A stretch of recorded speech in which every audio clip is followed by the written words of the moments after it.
क्या हाल है जनाब, खैरियत से? आप क्या काम करते हैं? आप रिक्शा चलाते हैं? अपना है या किराए का है? अपना है।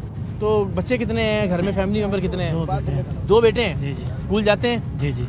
सरकारी पढ़ा रहे हैं? प्राइवेट कितने पढ़ा सकते हैं। अच्छा। दिल तो करता होगा कि अच्छे स्कूलों में पढ़ाएं? दिल तो बहुत करता। तो घर का किराया वगैरह देना पड़ता है या अपना है? नहीं देना पड़ता। कितना है किराया? 5-10 हज़ार। 5-10 हज़ार रुपये किराया। कुछ कहना चाहेंगे जो फैसले करने वाले लोग हैं उनको? अल्लाह ही बस अल्लाह इन्होंने गर्क करेगा इंशाल्लाह। अच्छा, नहीं खुश नहीं है आप इनसे? खुश नहीं है। तो ये पेट्रोल जब बढ़ता है उसके बाद फिर क्या हाल होता है? हालात ख़राब हैं। रोड पे चलते हुए हालात बड़े ख़राब हैं।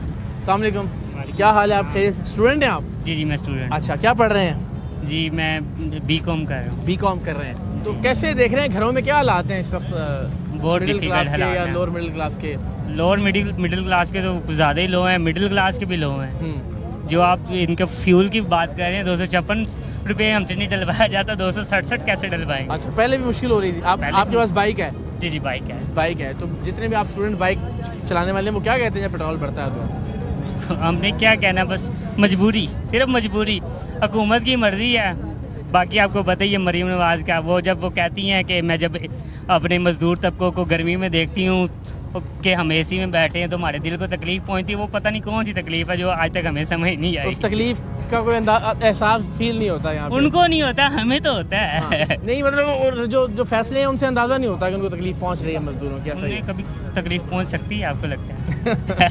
अल्लाह ना करे जी, अल्लाह उनको भी सलामत रखे, लेकिन अल्लाह तौफीक दे कि वो बेहतर फैसले करें। अस्सलाम वालेकुम जी, कैसे मिजाज? खैरियत से आप? सर आप क्या करते हैं? रिक्शा चलाता हूँ। आप भी रिक्शा चलाते हैं? तो क्या हालात हैं इस वक्त रिक्शा ड्राइवर्स के? रिक्शा ड्राइवर के भाईजान इतने हालात ख़राब हैं कि आप हमारे साथ चले हमारे घर में, कि आपको एहसास होगा कि पेट्रोल महंगा, तो बिजली महंगी, किराया का मकान, 10-10, 12-12 हज़ार रुपया किराया देते हैं, 10-10 हज़ार रुपये बिजली का बिल आ जाता है, फिर 700 रुपया रिक्शे का किराया देते हैं, फिर उस तो बाद ट्रैफिक पुलिस आ जाती है, 2000 रुपये का वो चालान करती है। यकीन करो हमारे बच्चे 4-4 माह से। जब कोई चालान हो जाए आप लोगों का तो इसका मतलब 2-4 दिन की दिहाड़ियाँ तो गई? 2-4 दिन सर, एक दिन हुए तो फिर तो कोई बात नहीं ना। हाँ। हर रोज होता है। और पूरे माह अगर जड़ा साडा मकान का किराया या खाने का किराया ना, वो इधर ही चला में चला जाता है। हाँ जी। तो इस वास्ते इन्होंने हुक्मराना अल्लाह ताला इन्होंने दिल वैसे मुर्दे हो गए ने, क्योंकि जो इंसान का ज़मीर ही खत्म हो जाए, थले वाले तबके का उन्होंने एहसास ही ना रहे, तो फिर ये लोगों मुर्दे लोगों की सबसे ज़्यादा मुश्किल किस चीज़ में होती है? बिल देने में, किराया देने में, पेट्रोल डलवाने में सबसे ज़्यादा परेशानी किस चीज़ में? सबसे ज़्यादा जो मुश्किल है ना भाईजान, वो अपने बच्चों को खाने खिलाने की होती है। ये सवाल मैंने पूछा भी नहीं था। रोटी सबसे मुश्किल, सबसे ज़्यादा जो मुश्किल है ना इस दौर में, वो रोटी है। बच्चों को तो नहीं पता ना बाप ने कोई कुछ चीज़ बाहर से कमा के ले आई है या नहीं रही, उन्होंने तो पैसे मांगने ने, रोटी मांगनी है, कपड़ा मांगना है। हमारे मौके हालात है और आज साढ़े बच्चे ज़्यादा खुशहाल होते खा रहे हैं, किधर न्याज मिल जाती, किधर शरबत मिल जाता, कोई वैसे मदद कर देता है। पूरा सारे लोग असं गरीब लोग जड़े ये चीज़ें इंतजार करने हैं, तो हुक्मराना को कोई हया नहीं आता। इन्हें अल्लाह के पास नहीं जाना, ये सदा इन्हें इत्थे ही रहना, इन्हें ही मर जाना है। अल्लाह करते इन्होंने बच्चे इस गुरबत में जावन और इनको पता चले कि गुरबत क्या चीज़ होती है। सर ये बददुआएं नहीं है, मैं ठीक कह रहा हूं, किसी के बच्चों की बात ये ठीक है। सब अल्लाह ताला सबके बच्चों को सलामत रखे और सबके बुजुर्गों को भी सलामत रखे। ये अंदर का दर्द है, तकलीफ है और वो महसूस हो रही है। हम ये कह सकते हैं कि अल्लाह ताला इनके बच्चों को भी रिक्शा चलाने पे मजबूर करे, फिर इनको एहसास हो ठीक है ना किस भाव बिकती है। और सच्ची बात ये है कि सूट भी इनके बच्चों के पास 1-1, 2-2 ही है, तो ले आते पा ले इतना ही। अस्सलाम वालेकुम, क्या हाल है जी? आप भी रिक्शा चलाते हैं? अपना है आपका? नहीं, किराए का 600 रुपये रेंट देते हैं। 600 रुपये रेंट देते हैं। जरा बताएं ना कैसे होता है गुजारा सुबह से लेकर रात तक? सर सुबह से लेकर रात तक, अभी की बात कर ले तो मैं सुबह से घर निकला हूँ, तो अभी तक मैंने हराम का तो एक वो कहते हैं ना कि बंदा कहता है कि चलो मैं झूठ बोलूँ तो हराम, अभी तक मैंने अपने रिक्शे में एक बिस्मिल्लाह भी नहीं की। यानी शाम का 6 बज रहे हैं, कल मैं 1300 रुपये अपने घर लेके गया हूँ। उस 1300 में से आप मुझे ये बता दें कि मैं क्या करूँगा बच्चों के लिए। उसमें मैं घर का कोई चीज़ लेके जाऊँगा, अपने बच्चों को कुछ कराऊँगा, गैस डलवाऊँगा, क्या करूँगा? पेट्रोल आप देख रहे हैं कितना महंगा हो गया, दिन ब दिन बढ़ाई जा रहे हैं। और बस इसी चीज़ की मरीम नवाज साहब कह रही है जी हम सबसे ज़्यादा गरीबों के लिए सोच रहे हैं। हमारा जो रिक्शा था वो 1,70,000 30,000 से शुरू हुआ है, अब 6 लाख पे चला गया। अगर हम नया भी लेने जाते हैं तो वो कहते हैं 2 लाख रुपए एडवांस है और 20,000 रुपये उसकी किस्त है। अब मुझे खुद बताएं कि हम कैसे नया ले लेंगे, नहीं ले सकते। 2 लाख कहाँ से आएगा? अपने बच्चों की रोजी नहीं पूरी कर रहे तो वो हम कहाँ से ले लेंगे, कहाँ से कर लेंगे। और इन लोगों को आप यकीन करें कि वार्डन वाले ने एक जगह पे 500 का चलान कर दिया ना मिन तरले के साथ, तो अगले इशारे पे अगर उसने रोक लिया ना तो वो कहेगा वो पिछला चलान तो पिछले ने किया ना, मुझे भी दो, मैंने भी करना है।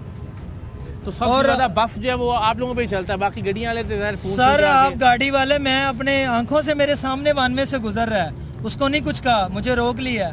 और ऊपर से मैं क्या कहूँ, उसने मुझे इतनी गंदी गाली दिया कि मेरा दिल करता था मैं इस बंदे को मारूं, लेकिन अगर मारता भी तो वो मेरे पे आना था। अच्छा मुझे बताएं कि आज अभी तक बोनी नहीं हुई आप कह रहे हैं, इसकी क्या वजह है? सर वजह यही है, एक तो ये मुहर्रम है, इसकी वजह से थोड़ा सा काम स्लो है। दूसरा आप ये कह लें कि इतने खर्चे पड़ने के बावजूद ये जो सवारी हम पे आती हैं, सवार जो करते हैं वो भी हमसे थोड़ा सा दूर है। यानी आप ये कह रहे हैं कि बेचारा आदमी, गरीब आदमी इतना तंग आ गया कि मैं बस से ही हो जावा, रिक्शा ना ही करवाना, मैं थोड़ा सा लोकल सफर कर लूँ, रिक्शा ना ही करवाऊँ, क्योंकि रिक्शा ये गाड़ियों वालों ने तो करवाना नहीं है। जिसके पास बड़ी बड़ी गाड़ी है वो करवाएगा रिक्शा? कभी भी नहीं करवाएगा। रिक्शा एक आम आदमी करवाता है, ज्यादा भी लोग, बड़े लोग भी करवा लेते हैं, लेकिन वो 200 में से 10 लोग होंगे जो मजबूर हैं तो वो करवा के लेके जा रहे हैं। दूसरी बात ये कर लें, आप दूध पे चले जाएं, बच्चों के पैम्पर पे चले जाएं, आप इस तरह करें कि सब छोड़ दें। हम हर चीज़ में, कपड़ों में भी गुजारा, ये कपड़ों को इस्त्री नहीं किया।